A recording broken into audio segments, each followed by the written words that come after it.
नमस्कार दोस्तों, आप सभी का प्रैक्टिस एजुकेशन में हार्दिक स्वागत है। इस वीडियो में हम यूपी ट्रिपल एससी पीईटी 2023 का जो एग्ज़ाम होने वाला है उसका प्रैक्टिस सेट सॉल्व करेंगे। इसके पहले मैंने कई प्रैक्टिस सेट्स प्लेलिस्ट में डाले हैं, आप सभी उसको जाकर जरूर से देख लें और इस वीडियो को भी आप कंप्लीट देखिएगा जिसमें महत्वपूर्ण प्रश्न जीएस के लिए हुए हैं। आइए शुरू करते हैं पहले क्वेश्चन से। पहला क्वेश्चन दिया है, गौतम बुद्ध ने में धम्म चक्र प्रवर्तन सूत्र यानी धर्म चक्र प्रवर्तन सूत्र का उपदेश दिया है। इसमें कहा गया है कि जो गौतम बुद्ध थे वो अपना धर्म चक्र परिवर्तन उपदेश जो था वो कहाँ दिए थे, तो कहाँ दिए थे, तो इसका राइट आंसर होगा सारनाथ। कहाँ पे होगा? सारनाथ। तो जो धर्म चक्र परिवर्तन था जो उसका सर्वप्रथम उपदेश जो है सारनाथ में दिए थे। सारनाथ को प्राचीन नाम क्या था, तो क्या बताएंगे? ऋषि पत्तनम। जो सारनाथ का पुराना नाम था ऋषि पत्तनम भी उसको कहते हैं। ठीक, अब यहाँ देखते हैं गौतम बुद्ध। जो गौतम बुद्ध थे इनका जन्म कब हुआ था, तो आप बताएंगे 564 ईसा पूर्व। कहाँ पे हुआ था, तो लुम्बिनी में हुआ था। और पूछ देगा कि इनकी मृत्यु कहाँ पे हुआ था, तो कहाँ पे हुआ था? कुशीनगर में। ठीक, इनके पिता क्या नाम था, तो शुद्धोधन। क्या? शुद्धोधन नाम था। माता का नाम माया देवी। ठीक, माया देवी। एक बार और सुन लीजिए। जो गौतम बुद्ध थे वो अपना धर्म चक्र जो परिवर्तन जो उपदेश था सारनाथ में दिए थे। सारनाथ को ऋषि पत्तनम भी कहते हैं। गौतम बुद्ध का जन्म जो हुआ था 564 ईस्वी में हुआ था लुम्बिनी में, और इनकी मृत्यु कुशीनगर में हुआ था। पिता का नाम शुद्धोधन, माता का नाम माया देवी। ठीक, नेक्स्ट क्वेश्चन। 24वें तीर्थंकर या अंतिम तीर्थंकर कौन थे, तो आपके पहले कौन थे, तो पहले आप बताएंगे ऋषभ देव थे। जो पहले प्रथम तीर्थंकर थे वो ऋषभ देव थे। ठीक, 24वें कौन थे, तो 24वें थे आपके महावीर जैन। ठीक, कौन थे? महावीर। इनका जन्म पूछेगा तो क्या बताएंगे? 599 ईसा पूर्व। कहाँ पे हुआ था, तो वैशाली। ठीक, वैशाली। इन्होंने 5 महाव्रत दिए थे। कौन? कितने? 5 महाव्रत दिए थे। तो पहला कौन से दिए थे? सत्य। दूसरा अहिंसा। तीसरा अस्तेय। चौथा आपका अपरिग्रह। और पांचवा जो लास्ट है वो क्या दिए थे? ब्रह्मचर्य। ठीक, तो चौथा 24वें तीर्थंकर आपके हो जाएंगे महावीर स्वामी हो जाएंगे। नेक्स्ट, निम्नलिखित में से कौन सा अशोक के साम्राज्य अधीन नहीं था। इसमें दिया कि कौन से जो अशोक के शासनकाल में उसके अधीन नहीं था, तो कश्मीर। हाँ, कश्मीर था क्योंकि वहाँ पे अभिलेख मिलते हैं। गुर्जरा, यहाँ इसके भी इसका साक्ष्य जो है गुर्जरा अभिलेख से ही मिलता है। कर्नाटक, हाँ कर्नाटक भी आपका उसके अधीन था। कर्नाटक जो जिक्र मिलता है आपका मास्की अभिलेख में मिलता है। किसमें? क्या बताएंगे? मास्की अभिलेख से इसकी जानकारी प्राप्त होती है। कामरूप, जो कामरूप है इसको इस टाइम में क्या बोलते हैं? असम। ठीक, असम। इसकी जानकारी कहीं नहीं मिलती है। तो जो अशोक के साम्राज्य अधीन नहीं था तो आपका ये था कामरूप। ठीक, तो कामरूप इसका राइट आंसर हो जाएगा। नेक्स्ट देखते हैं, कनिष्क प्रथम के शासनकाल के दौरान कौन सा प्रसिद्ध आयुर्वेद विद्वान रहता था। क्या दिया? कनिष्क प्रथम के शासनकाल में किसको पूछा है, तो आयुर्वेद विद्वान। तो उस टाइम कौन था, तो चरक। कौन था? चरक थे। नेक्स्ट, लौ और रक्त की नीति किसने अपनाई। ये तो आप सभी को पता होगा। जो लौ रक्त की जो नीति थी किसने मतलब अपनाई थी, तो क्या बताएंगे? बलवन। ठीक, बलवन। इस बलवन ने ही सिजदा और पैबोस। ठीक, सिजदा पैबोस की नीति अपनाई थी। और इसने एक उत्सव चलाया था। कौन सा? तो बोलेंगे आप फारसी नवरोज उत्सव। ठीक, नवरोज उत्सव। ठीक, तो इसका राइट आंसर हो जाएगा बलबन ने लॉ और नीति की रक्त की नीति अपनाई थी। नेक्स्ट, असहयोग आंदोलन किस सन में प्रारंभ हुआ। क्या दिया है? असहयोग आंदोलन किसने चलाया था, तो महात्मा गांधी ने। कब स्टार्ट हुआ था, तो 1 अगस्त 1920। ठीक, तो इसका राइट आंसर हो जाएगा 1920। नेक्स्ट देखते हैं, नेक्स्ट दिया है, महात्मा गांधी के किस अमेरिकी जीवनी लेखक ने लिखा है कि असहयोग भारत और गांधी के जीवन में एक युग का नाम बन गया। क्या दिया है? असहयोग भारत और गांधी के जीवन में एक युग का नाम बन गया। तो एक किसने कहा था, तो लुईस फिशर ने कहा था। किसने? Louis Fischer. इसको याद रखिएगा, लुईस फिशर। नेक्स्ट, भारत के भीतर और बाहर दोनों में क्रांतिकारी की सक्रिय भूमिका निभाने वाले एकमात्र भारतीय राजकुमार कौन थे? क्या दिया है? भारत के भीतर और बाहर दोनों तरफ सक्रिय रूप से निभाने वाले एकमात्र राजकुमार कौन थे? तो इसका राइट आंसर हो जाएगा आपका राजा महेंद्र प्रताप। ठीक, इसको याद रखिएगा, राजा महेंद्र प्रताप। ठीक,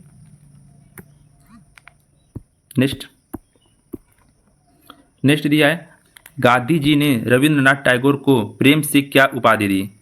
गांधी जी ने रविंद्र को क्या उपाधि दी? तो क्या दी थी? गुरुदेव। ठीक, गुरुदेव किसको बोलते हैं? तो रविंद्रनाथ टैगोर किसने दिया था? तो महात्मा गांधी ने। गांधी जी और इनको एक नाम से बोलते थे, क्या? तो आप बताएंगे, महान प्रहरी। ठीक, महान प्रहरी के नाम से भी रविंद्रनाथ टैगोर को मतलब जानते थे, ठीक, या बुलाते थे। नेक्स्ट, पल्ली आंदोलन संबंधित है।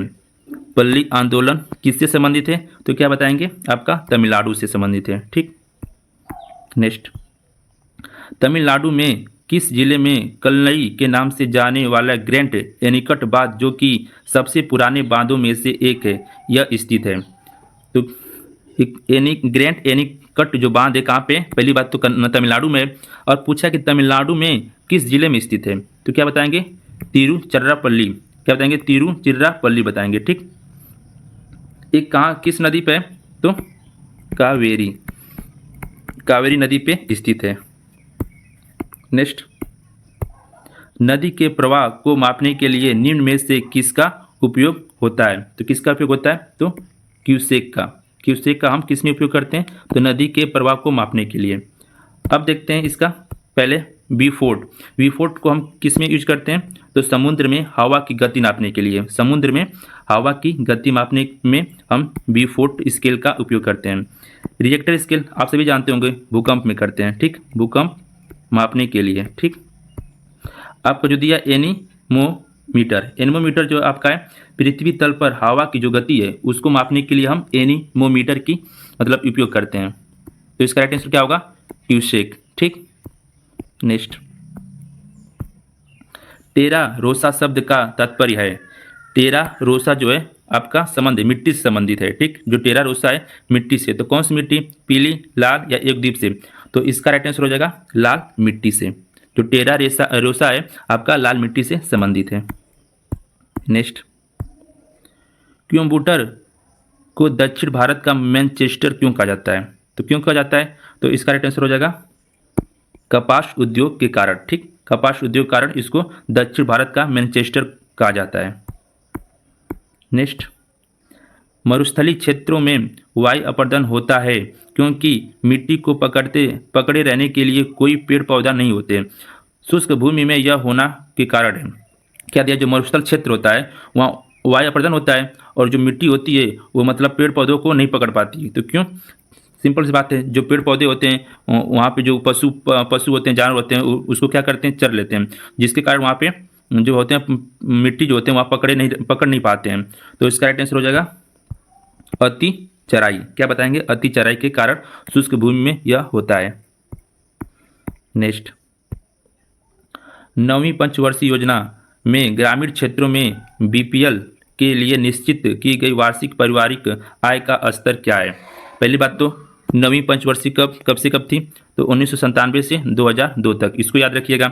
अब दिया है बीपीएल के लिए निश्चित वार्षिक पारिवारिक आय, तो इसमें जो आय पूछा है, तो आय क्या बताएंगे आप? 16 का ए है 20,000। ठीक, इसमें और क्या था? 2 एकड़ से कम भूमि होना चाहिए, और टीवी और रेफ्रिजरेटर नहीं होना चाहिए। ठीक, 2 एकड़ से कम भूमि होना चाहिए, टीवी और रेफ्रिजरेटर नहीं होना चाहिए, और जो आय है आपका 20,000 होना चाहिए। Next, the imperial bank of India को राष्ट्रीयकरण के पश्चात क्या नाम दिया गया? यह क्वेश्चन आपका रिपीट मतलब पहले वाले प्रैक्टिस सेट में भी दिया था। तो इसका राइट आंसर हो जाएगा आपका डी। भारतीय स्टेट बैंक को the imperial bank of India के नाम से जाना जाता था। ठीक, अब देखते हैं जो भारतीय स्टेट बैंक है इसकी स्थापना कब हुआ था? 1955 में। ठीक, और इंडियन ओवरसीज बैंक की स्थापना 1937 में हुई थी। 1937 में। बैंक ऑफ इंडिया की स्थापना क्या बताएंगे? 1906 में। और भारतीय रिजर्व बैंक भारतीय रिजर्व बैंक की आप सभी को पता होगा 1935 में, ठीक। तो भारतीय रिजर्व बैंक की स्थापना 1935 में हुई थी। बैंक ऑफ इंडिया का 1906 में, इंडियन ओवरसीज बैंक की 1937 में और भारतीय स्टेट बैंक की 1955 में। तो इसका राइट आंसर हो जाएगा भारतीय स्टेट बैंक। नेक्स्ट दिया है, भारत में निम्नलिखित में से किस बैंक ने सर्वप्रथम इंटरनेट बैंकिंग सेवाओं की पेशकश की थी? वो कौन सा बैंक है जो सर्वप्रथम इंटरनेट बैंकिंग सेवाओं की मतलब उपलब्ध कराया था? तो इसका राइट आंसर हो जाएगा आईसीआईसी बैंक। कौन सा बैंक? आईसीआईसी बैंक ने सर्वप्रथम इंटरनेट बैंकिंग सेवा का उपलब्ध कराया था। आईसीआईसी जो बैंक की स्थापना हुई थी 1994 में हुआ था। कब? 1994 में हुआ था, ठीक। और जो ये सेवा है वो कब आया था? तो जो सेवा है 1998 में लाया गया था, ठीक। एक और क्वेश्चन पूछता है कि एटीएम का सर्वप्रथम भारत में संचालन कौन सा बैंक किया था? तो हुआ कब था जो एटीएम का सर्वप्रथम? 1987 में हुआ था। कौन सा बैंक किया था? तो एचएसबीसी ने सबसे पहले एटीएम का भारत में संचालन किया था। नेक्स्ट देखते हैं, केंद्र सरकार की आय का सबसे बड़ा हिस्सा कहाँ से प्राप्त होता है? तो जो केंद्र सरकार का जो सबसे बड़ा आय है आपका वस्तु एवं सेवा कर से प्राप्त होता है। नेक्स्ट, भारत में आयकर को कहा जा सकता है? जो भारत में आयकर है उसको क्या कहा जा सकता है? तो प्रत्यक्ष और प्रगामी कहा जाता है, ठीक। प्रत्यक्ष और प्रगामी। नेक्स्ट है, भारतीय संविधान सभा में कुल कितनी महिला सदस्य थी? तो कितनी महिला सदस्य थी? तो आप बताएंगे 15। कितनी? 15 महिलाएं शामिल थीं, ठीक। नेक्स्ट, भारत का संविधान लिखा गया था। भारत का संविधान लिखा गया था तो कब? 2 वर्ष 11 माह 18 दिन, ठीक। 2 वर्ष 11 माह 18 दिन में आपका संविधान लिखा गया था। संविधान सभा की पहली बैठक पूछ देगा तो क्या बताएंगे? 9 दिसंबर 1946 को संविधान सभा की पहली बैठक हुई थी। पूछ देगा संविधान को अपनाया कब गया था? तो अपनाया गया तो पूछ देगा तो 26 नवंबर 1949 को संविधान को अपनाया गया था। लागू नहीं किया गया था, सिर्फ अपनाया गया था। कब? 26 नवंबर 1949 को। और पूर्ण रूप से लागू कब हुआ था? तो 26 जनवरी 1950 को, ठीक। आप सभी क्वेश्चन ये सब आप लोग ध्यान में रखिएगा, ठीक। तो इसका राइट आंसर क्या हो जाएगा? 2 वर्ष से अधिक किंतु 3 वर्ष से कम अवधि में, ठीक। नेक्स्ट, भारतीय संविधान का निम्न में से कौन सा अनुच्छेद मानव के क्रय विक्रय तथा जबरदस्ती मजदूरी कराने पर प्रतिबंध लगाता है? तो जो क्रय विक्रय तथा जबरदस्ती मजदूरी कराने का प्रतिबंध है वो कौन सा आर्टिकल लगाता है? तो आपका आर्टिकल मतलब अनुच्छेद 23वां, ठीक। 23 में क्या कहा गया है कि मानव के दुर्व्यापार और बलात् आश्रम का प्रतिषेध है। 23 में क्या दिया गया है? तो मानव के दुर्व्यापार और बलात् आश्रम का प्रतिषेध, ठीक। तो इसका राइट आंसर होगा 23वें अनुच्छेद के तहत। नेक्स्ट दिया है, भारतीय संविधान में कितने मूल कर्तव्य दिए गए हैं? तो भारतीय संविधान में कितने मूल कर्तव्य दिए गए हैं? तो 11। कितने? 11 दिए हुए हैं। नेक्स्ट, अनुसूचित जनजाति के संरक्षण के लिए एक क्षेत्र को अनुसूचित क्षेत्र के रूप में घोषणा करने की शक्ति किसके पास है? तो जो अनुसूचित जनजाति के संरक्षण की बात की गई है किस आर्टिकल में? तो 244 के फर्स्ट में कहा गया है, क्या कहा गया है कि जो जनजाति संरक्षण के लिए एक क्षेत्र को अनुसूचित क्षेत्र के रूप में घोषणा करनी है वो शक्ति आपके राष्ट्रपति के पास है। राष्ट्रपति घोषणा कर सकती है किस आर्टिकल के तहत? तो 244 के सब क्लॉज 1 के तहत, ठीक। नेक्स्ट, मानव रक्त में प्लाज्मा की लगभग कितनी मात्रा होती है? किसकी? रक्त में प्लाज्मा की लगभग कितनी मात्रा होती है? तो कितनी होती है? 55 से 60%। राइट आंसर हो जाएगा आपका बी। रक्तचाप किस पर निर्भर करता है? जो आपका रक्तचाप है किस पर निर्भर करता है? तो सिस्टोलिक बल, हाँ ये भी सही है, सिस्टोलिक बल पे भी करता है, हृदय निर्गम पे भी करता है, परिधीय प्रतिरोध पे भी करता है। इसका मतलब आपका ये सभी सही है। 27 का क्या हो जाएगा? डी। नेक्स्ट, पेंसिल की लीड बनाने में क्या व्यवहार किया जाता है? मतलब पेंसिल की जो लीड बनाते हैं उसमें किसका प्रयोग होता है? तो ग्रेफाइट का। नेक्स्ट, जल जो साबुन लगाने पर अच्छा झाग नहीं बना पाता को क्या कहते हैं? जो जल होता है वो जल में जो साबुन होता है वो अच्छा झाग नहीं देता है, तो जल में क्या कमी होती है? तो जल जो होता है आपका खारा जल होता है, जिसके कारण साबुन जो होता है अच्छे से झाग नहीं दे पाता है। खारे जल में क्या क्या होता है? तो खारे जल में आपका कैल्शियम और मैग्नीशियम के अणु अधिक होते हैं। किसके? कैल्शियम और मैग्नीशियम के जो अणु होते हैं अधिकता होने के कारण ये झाग अच्छे से नहीं दे पाते हैं साबुन। नेक्स्ट, मोटर गाड़ियों में साइड की वस्तुओं को देखने के लिए प्रयुक्त दर्पण होता है। जो बाइक में जो फोर व्हीलर में जो दर्पण लगते हैं वो जो देखते हैं पीछे का, तो कौन सा दर्पण होता है? तो इसका राइट आंसर होगा उत्तल दर्पण होता है। जो मोटर गाड़ियां होती हैं जो साइड में जो वस्तु देखने के लिए दर्पण लगा होता है, तो जो दर्पण होता है कौन सा होता है? उत्तल दर्पण। ठीक। और पढ़ने के लिए भी हम किसका प्रयोग करते हैं? उत्तल दर्पण का ही करते हैं। नेक्स्ट, अब इसके बाद बीच में 30 के बाद 71 आ जाते हैं, क्योंकि बीच में मैथ हिंदी सब दिया है, इंग्लिश, तो उसको बाद में हम लोग करेंगे। ठीक। ये आपका समान जागरूकता 10 क्वेश्चन लिया हुआ है। नेक्स्ट दिया, आंध्र प्रदेश और महाराष्ट्र दोनों के लिए नया साल चैत्र महीने से शुरुआत होता है। किस महीने से? तो चैत्र महीने से शुरुआत होता है। तो इसमें कहा है आगे कि आंध्र में इसे उगादि कहा जाता है। जो चैत्र महीना होता है उसको उगादि कहा जाता है, लेकिन महाराष्ट्र में इसको किस नाम से जानते हैं? तो जो मतलब चैत्र महीना है आंध्र प्रदेश में उगादि के नाम से जानते हैं, और ये पूछा कि महाराष्ट्र में इसको किस नाम से जानते हैं। तो 71 का क्या हो जाएगा? गुड़ी पड़ाव। ठीक, क्या हो जाएगा? गुड़ी पड़ाव के नाम से हम महाराष्ट्र में जानते हैं। ठीक, गुड़ी पड़ाव याद रखिएगा इसको। नेक्स्ट है आपका, विश्व वानिकी दिवस मनाया जाता है। कौन सा? विश्व वानिकी दिवस कब मनाया जाता है? तो क्या बताएंगे आप? 21 मार्च को। 21 मार्च को हम विश्व वानिकी दिवस मनाते हैं। 8 मार्च को क्या मनाते हैं? अंतर्राष्ट्रीय महिला दिवस 8 मार्च को मनाते हैं। ठीक। 5 जून को क्या मनाते हैं? विश्व पर्यावरण दिवस। ठीक, विश्व पर्यावरण दिवस। तो इसका राइट आंसर हो जाएगा आपका 21 मार्च। नेक्स्ट, वन्य जीव सप्ताह कब मनाया जाता है? वन्य जीव सप्ताह आपका कब से कब तक मनाया जाता है? तो 2 अक्टूबर से 8 अक्टूबर तक इसको मनाया जाता है। ठीक, तो राइट आंसर हो जाएगा बी।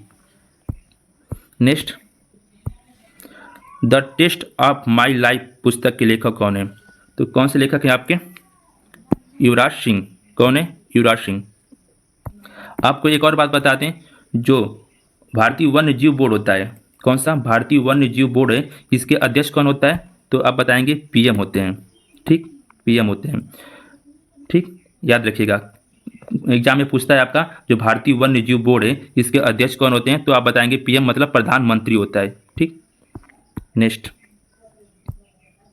इनमें से कौन सा उत्तर प्रदेश का लोक नृत्य नहीं है? क्या पूछा है? नहीं पूछा है। किसका?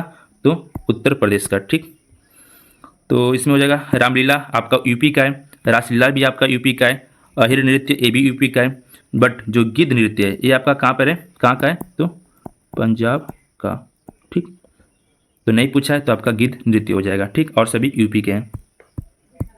नेक्स्ट, भारत का कौन राष्ट्रपति निर्विरोध निर्वाचित किया गया? मतलब दिया है राष्ट्रपति कौन था जो निर्विरोध निर्वाचित हुआ था इकलौता अभी तक?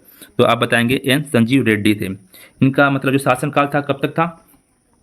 1977 से लेकर 82 तक। ठीक, 1977 तक से लेकर 82 तक ये राष्ट्रपति थे, एन संजीव रेड्डी। नेक्स्ट है आपका, निम्न में से कौन सी राज्यसभा की शक्तियों में से एक है? इसको थोड़ा छोटा कर लेते हैं ताकि पूरा ऑप्शन दिखे।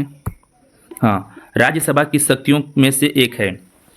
यह पहला दिया ऑप्शन, यह संघ सूची और समवर्ती सूची में शामिल मामलों पर कानून बनाता है। यह धन विधेयक या गैर विधेयक जो विधेयक पेश और लागू कर सकता है। नहीं, ये तो आपका लोकसभा में भी है। ठीक, इसमें सिर्फ पूछा है राज्यसभा की शक्ति एक है। ठीक, बी दिया है, मतलब ये आपका नहीं होगा। बी दिया, यह कराधान बजट और वार्षिक वित्तीय विवरणों के प्रस्तावों को मंजूरी देता है। नहीं, इसमें भी आपका लोकसभा शामिल होता है। ठीक, ये भी आपका नहीं होगा।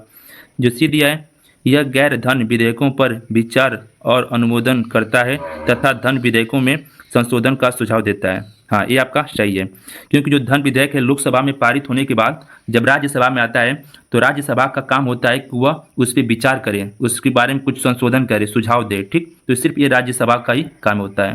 ठीक, डी भी नहीं होगा, तो इसका राइट आंसर होगा आपका सी। ठीक, क्या होगा? सी। नेक्स्ट देखते हैं, भारत का पहला राष्ट्रीय खेल विश्वविद्यालय किस राज्य में स्थापित किया गया है? पहला राष्ट्रीय खेल विश्वविद्यालय किस राज्य में है? तो आप बताएंगे क्या पे? तो मणिपुर में। तो राइट आंसर हो जाएगा मणिपुर। नेक्स्ट दिया है आपका, जर्मनी की नई चांसलर निम्नलिखित में से कौन बनी? जो जर्मनी की नई चांसलर बनी है वो कौन बनी है? इसके पहले आपके एंजल मार्केले थे। ये कब से कब तक थी? तो आप बताएंगे 2005 से लेकर 2021 तक ये नॉन स्टॉप आपकी चांसलर बनी थी जर्मनी की। ठीक, इन्होंने इस्तीफा दे दी और जो 23वें वर्ष जो जो नए बने वो 63 वर्ष के हैं, जिनका नाम है ओलाफ सोल्ज। ठीक, ओलाफ सोल्ज इनका नाम है जो नई चांसलर बने हैं। नेक्स्ट, ये आपका लास्ट क्वेश्चन है, रवि कुमार दहिया किस खेल से संबंधित है? कौन? रवि कुमार दहिया किस खेल से संबंधित है? इसका आंसर आप सभी कमेंट में जरूर दीजिएगा। ठीक, और सभी जो वीडियो अपलोड किए हैं आप सभी प्लेलिस्ट में उसको जाकर जरूर से देख लें। ठीक, तो जय हिंद, जय भारत, मिलते हैं अगले वीडियो में।